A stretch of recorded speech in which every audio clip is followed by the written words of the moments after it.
ఈరోజు ఉదయం మన కృష్ణా జిల్లా ఎస్పీగా నేను ఛార్జ్ తీసుకుంటానే. సో మీ అందరికీ తెలుసు.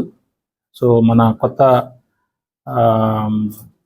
ప్రభుత్వంలో కొత్త యాస్పిరేషన్స్తో కొత్త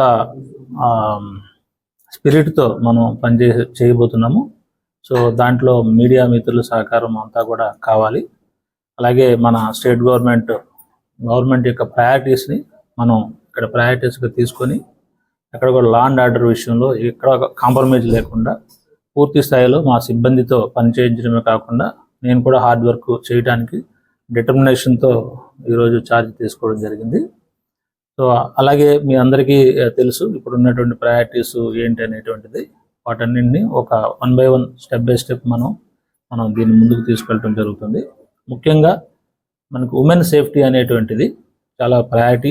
అలాగే గాంజా రిలేటెడ్ ఇష్యూస్, అట్లాగే present law and order situation, అది ఏదైనా కావచ్చు, కమ్యూనల్ కావచ్చు, పొలిటికల్ కావచ్చు, ఏదైనా సరే ఏ రకమైనటువంటి ఇన్సిడెంట్ ఫ్రీగా మనం లా అండ్ ఆర్డర్ని మనం మేనేజ్ చేసుకోగలిగితే క్రైమ్ మీద మనం ఫోకస్ పెట్టి దాన్ని కూడా మనం డిటెక్ట్ చేసుకోవడానికి తగిన సమయం ఉంటుంది.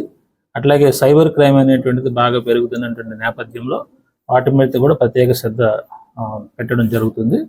అట్లాగే ఇప్పుడు మనం ఉమెన్ సేఫ్టీ విషయం మనం తీసుకున్నట్లయితే అన్ని రకాల దాంట్లో ఉంటుంది. అంటే హెరాస్మెంట్, డొమెస్టిక్ వైలెన్స్ కావచ్చు, లేదా డౌరీ డెత్ కావచ్చు, టీజింగ్ కావచ్చు, what ever it may be, main priority women safety అనేటువంటిది తీసుకోవడం జరుగుతుంది.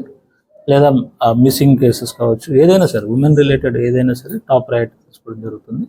ఫాలోడ్ బై ఎవరైతే చిన్నపిల్లలు, వృద్ధులు ఎవరైతే ఉన్నారో వాళ్ళకు సంబంధించి పూర్తి స్థాయిలో అందుబాటులో ఉంటూ వాళ్ళకి సంబంధించిన గ్రీవెన్స్ని నేను నిర్ణయానికి, అట్లాగే సోమవారం జరిగినటువంటి స్పందన కార్యక్రమంలో పూర్తి స్థాయిలో నా అటెండెన్స్ ఉంటుంది. అట్లాగే ఎనీ టైం మీకు అట్లాగే ప్రజలకు అందరికి కూడా అందుబాటులో ఉండాలని కృష్ణా జిల్లా ప్రజలందరికీ కూడా విజ్ఞప్తి చేస్తూ ఉన్నాను. మీకు ఏ రకమైనటువంటి ఇబ్బంది వచ్చినా కూడా వెంటనే స్పందించడం జరుగుతుంది. అలాగే మీ అందరికీ తెలుసు, ఏ కష్టం వచ్చినా సరే వాళ్ళ పరిధిలో వాళ్ళు పరిష్కరించుకోవడానికి ప్రయత్నం చేస్తారు. రెండో క్షణంలోనే గుర్తొచ్చేది పోలీస్.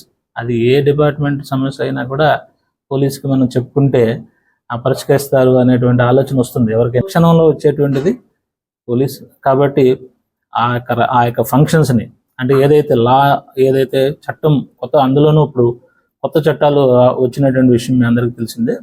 జూలై 1వ తేదీ నుంచి 3 కొత్త చట్టాలు అమల్లోకి రావడం జరిగింది.